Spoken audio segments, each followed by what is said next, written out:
Hello, today I'm here to talk about the Numa X Piano 88. So you have a lot of reviews about the GT version, and we have also a lot of reviews about the 73 keys version, but not about the 88.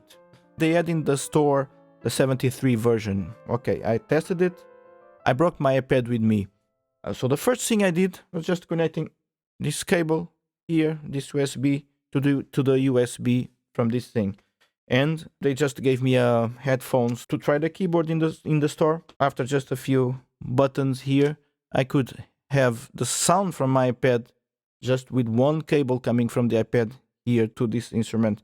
Another important thing is the weight of the instrument. This is 14 kilos. It's nothing. That's something I put under my arm and I go with it everywhere without any effort. My keyboard before this was the Kawe MP7 SE. And my god, this was 22. It's night and day. This is easy to carry. The other one was like a nightmare. It was on the limit of my capabilities, and this makes a big difference. I never liked Fatar keys, especially the weighted ones. I don't have a problem with the other ones, especially the Nord compact and everything. I don't have a problem with them.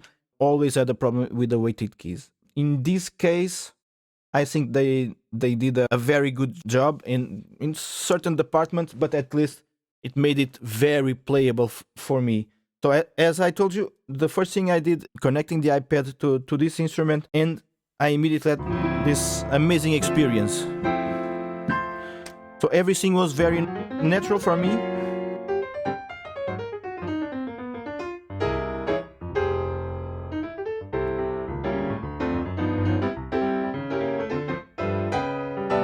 My fingers just go over it without any effort, and it feels completely natural. Even the dynamics are pretty well translated here. So everything worked well. I was with my phones. I knew that the keyboard would be noisy, but with the phones and with the noises in the store, I was not really paying a lot of attention. Yes, it is really, really, really noisy. So now I'm just taking the sound down, just doing this.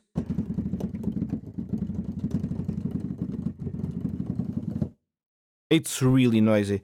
For the studio here, when I have louder volumes and headphones and everything, also not a problem, but it starts to get annoying. The fact is, I still like it. I still like to play on it. It's a very fast keyboard, although it's not light at all.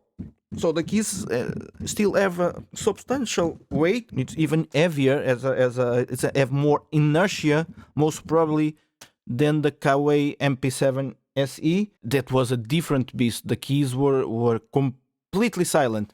I know that in the beginning many people were complaining about the noise of the keys when they return. Yes, when they returned, the Kawe had a little bit noise when the keys were returning. This one is exactly the opposite. Super noisy when it goes down. It's really a thump, very loud, but almost quiet, and there is no rebounds at all. So when it comes up and it stays flat again, which for me this doesn't matter. This is not something that bothered me in the Kawe, and it's not something that I value here. I think the velocity curves here always work very well. Now let's talk about the sounds on this thing. Here is also a mixed bag. Somehow we go here and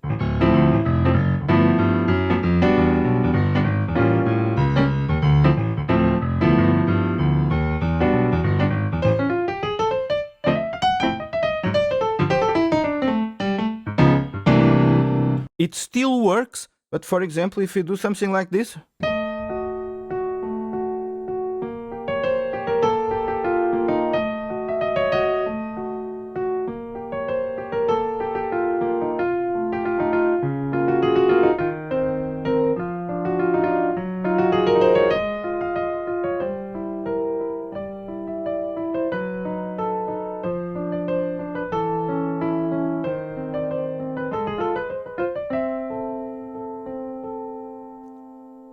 you don't have the pianissimo samples, and you have only filtering until you get to the pianissimo. This is not okay. However, if you are playing in the band context, or if you are just playing something where the pianissimes don't matter so much, then it works super well.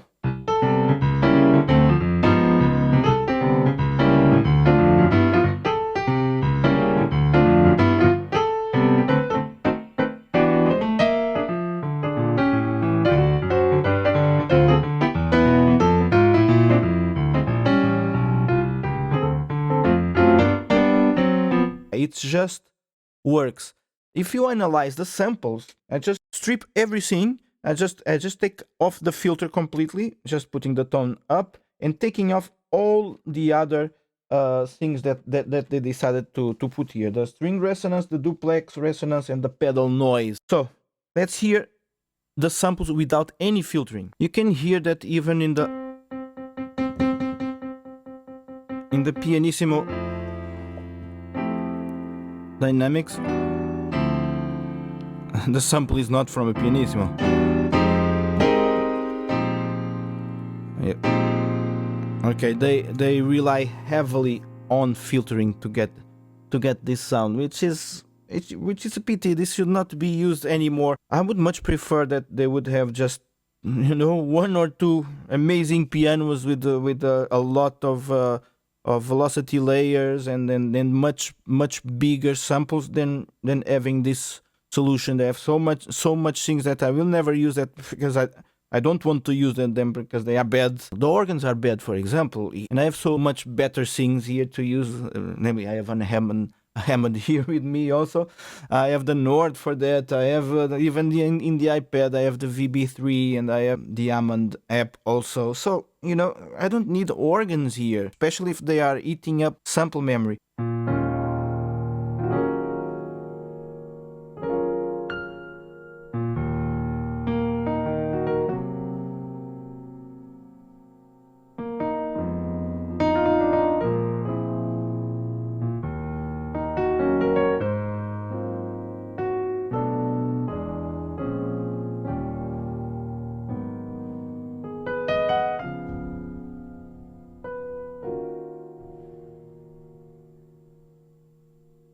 I don't know if you noticed not only this problem with the pianissimos, but also sometimes this happened. See, these rebounds here, they have such a short distance to travel, and just 1 millimeter up the key and the sound is gone. I guess they were aiming at the problem of the repetition. For sure, this works for the repetition. This happens a lot while playing in a normal playing situation, and sometimes it's quite annoying. Now, just a suggestion in the sound department. I think there's one gem here, Vintage Grand. Now I'm playing the same thing with the Vintage Grand.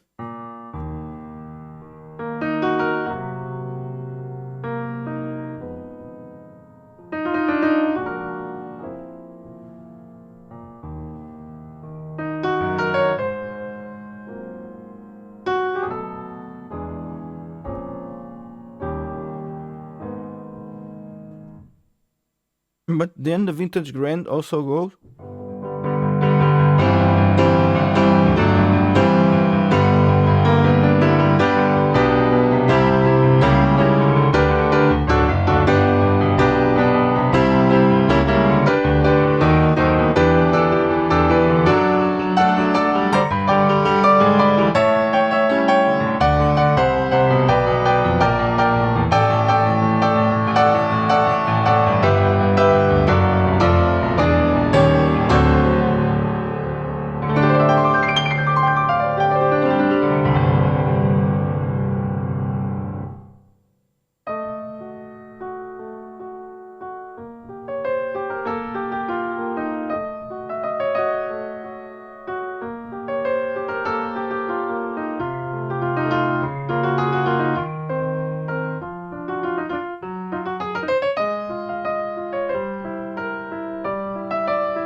really works. This sample has movement, although I can hear the loop entering.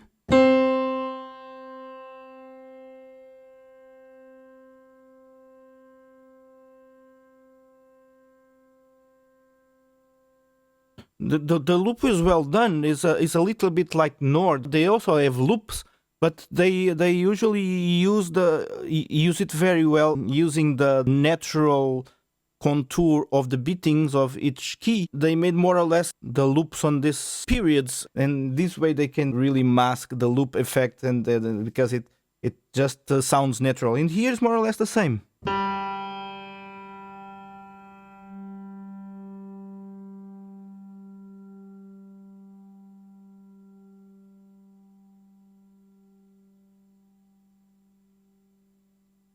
It really works well.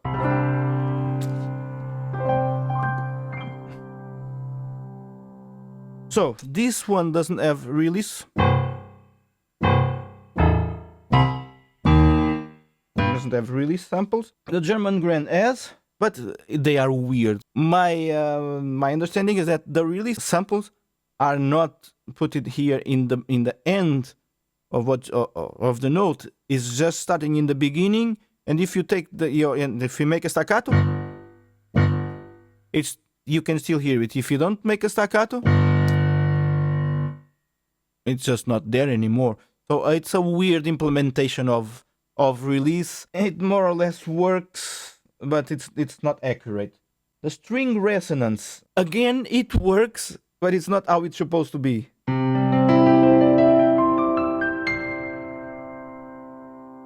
It's more or less like a very chorused reverb, but not of a very good quality. You, instead of hearing the resonance all over the place, no, you hear the resonance here. It's kind of a fast delay, and it disappears. In a normal piano, the string resonance, it continues and continues and continues. And here, it's not the way it's supposed to be. For me, all these things are more just giving it a little bit of ambience to the sound, and they are pretty effective on that, and they help the sound, but they are not real. For example, if I do this on the Ravenscroft, which has a completely realistic string resonance, see how it spreads completely and stays on, because every string on the piano was excited not only by the note but also by the hammer. Everything is vibrating inside. That's how it should be. With this one, and you feel that it's a bad quality one, because you hear the delay, and it is gone. Now, the duplex resonance, it's just, for me, again, another reverb that only lets high frequencies go. And another thing I don't like is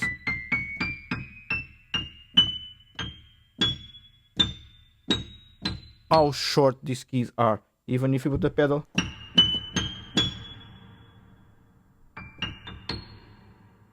if I do the same on the Ravenscroft, come on, it's a completely different thing. The pedal noise,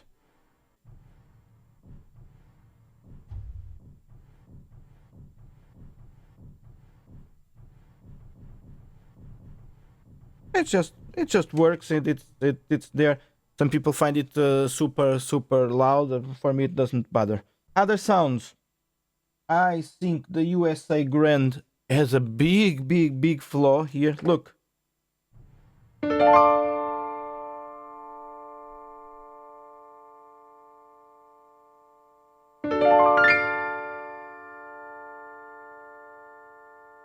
What are those notes doing now in a completely monocyclical loop,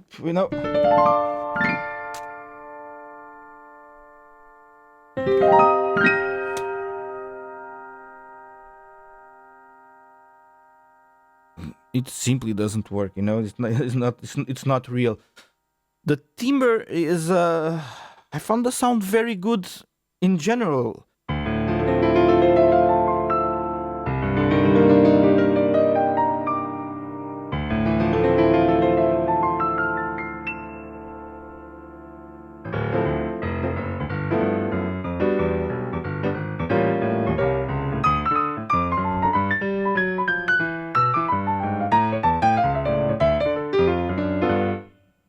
I think it works. I think it's very good. Yes, I'm picky. I prefer to have something that I enjoy to play, but I still have a lot of complaints about. But at least I enjoy to play it, and I enjoy taking it with me instead of taking just a 73 keys or 61 keys with me. At least I have my 88 keys with me. The Japan Grand also, I think it's the original one. I think it's very good.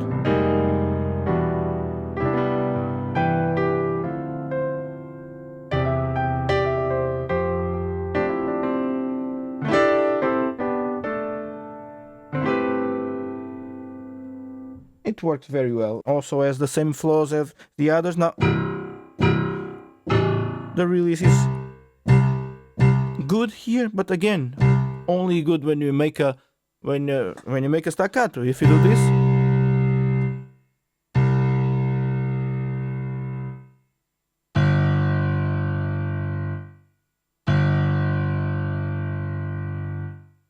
no, it's not. It's not a release. It's just a soft decay. The Vintage Grand, a program which I have here with a lot of things changed.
Good that I did this, because this was the next point.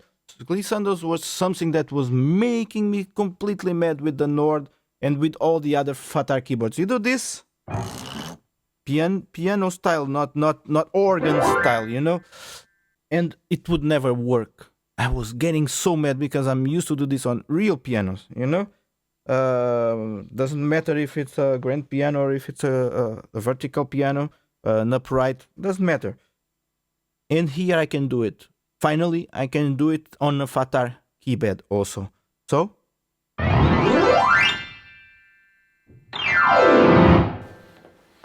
in the kawaii it was also possible. Why? The kawaii, you do this.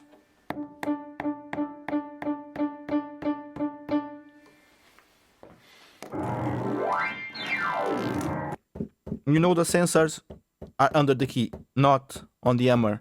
So the hammer doesn't go and bang the keys even if you don't let and bang the strings even if you stop the key.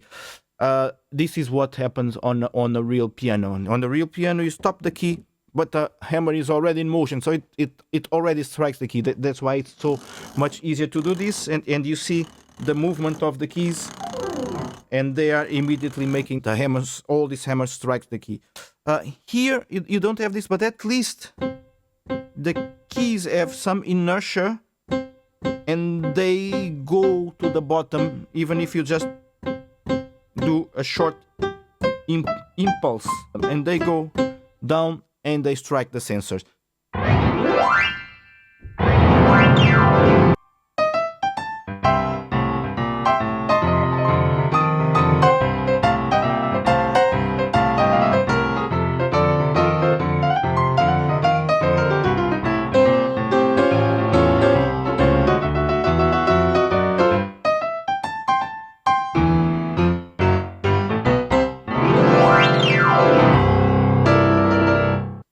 at least I can make a glissando here also.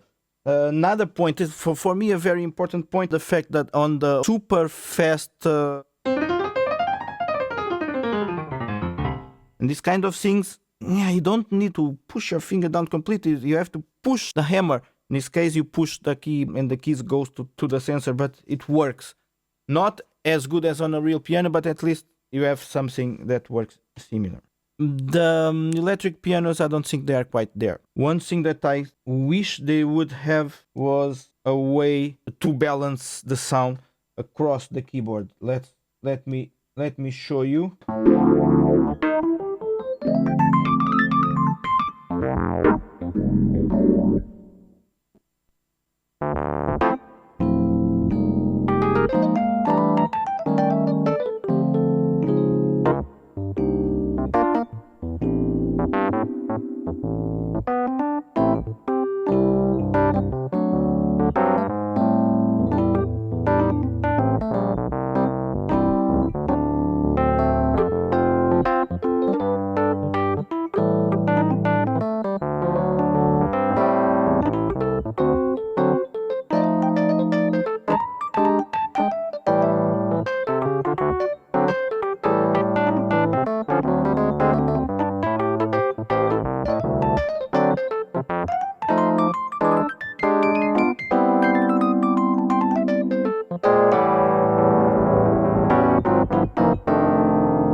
Okay.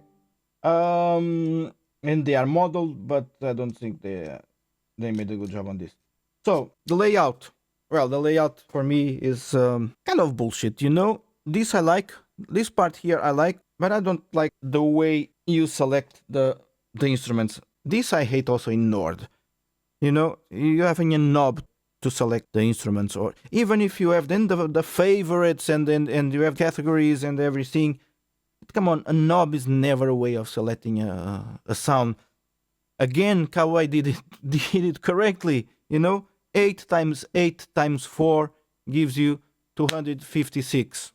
But 8 times 8 times 4, and this is 16, 20 buttons.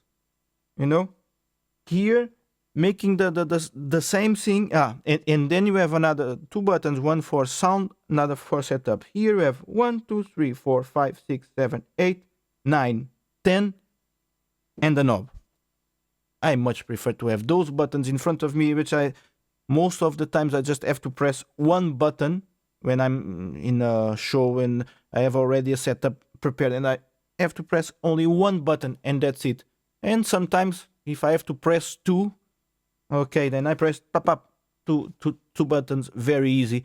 Having this knob then is not, you have to go and find the sounds like this. It's not practical at all, and I don't like the idea of the favorites. I prefer to have everything at my disposal and with a simple way of just pushing buttons, and you know, 2 or 3 buttons and you have everything. I wish there was a way of turning off the audio interface. I'm not talking about turning off the sound from the audio interface. I'm talking about making it disappear from the keyboard. Many times I want to use my audio interface. Not many times, most of the times I use my audio interface here in the studio. And I want to use the interface from the Numa only on stage. If I want to record MIDI from the Numa X piano with a USB cable, what happens is that this audio interface, even if you turn off USB audio off, yeah, you turn audio off, but you don't turn the interface off. So it overrides my audio interface, my universal audio interface. Either I have to choose another keyboard to make my recordings, or I do this and I have to accept at this moment that I'm doing my MIDI recordings that I use the audio interface from this.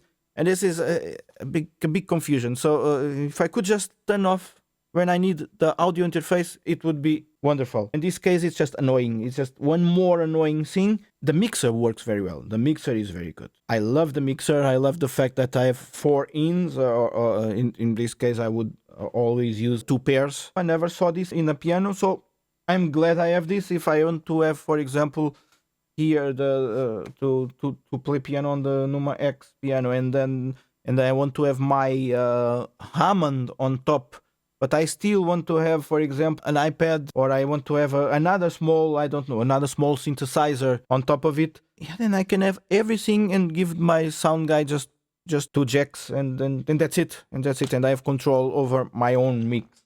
It looks good. It looks good even on stage. It's easy to transport. The keys are noisy. The sounds, I will just use them. The internal sounds, I will just use them in case my iPad is not working well, or I didn't bring it with me, or I want to make it the simplest possible. Even so, I would use my iPad because it's so easy just to pick up the iPad, connect one cable here, connect another cable to the iPad, and you have the sound already going from your main out. So I bought this more as a controller. Okay, it's time to come to a conclusion. This is probably the best Stage MIDI controller to date. Why? Well, 14 kilos. Hammer action that really works for me. Maybe it doesn't work for everybody. For me, it works great. Aftertouch. Pitch and modulation sticks. Audio interface. Integrated mixer. You can even connect 2 more stereo keyboards here. And then you give the audio guy just a stereo line out. We have some knobs that we can assign. Also, we have a lot of pedal inputs also, all assignable. This as a MIDI controller is really great, specifically on the stage, as I said. Not only because of all of this, but its construction, its metal construction. You have other keyboards that weight only 14 kilos or sometimes less, but they don't have all of these functionalities, and they all have a plastic construction, which is much different than this. Overall, it's an excellent MIDI controller that works for me, especially in the stage, where I think it makes a lot of sense. It has its flaws. For the stage, for me, the main flaw is the power supply, the external power supply, but yeah, we have to live with this. The rest just works wonderfully. I hope you guys enjoyed this extensive review, and see you next time.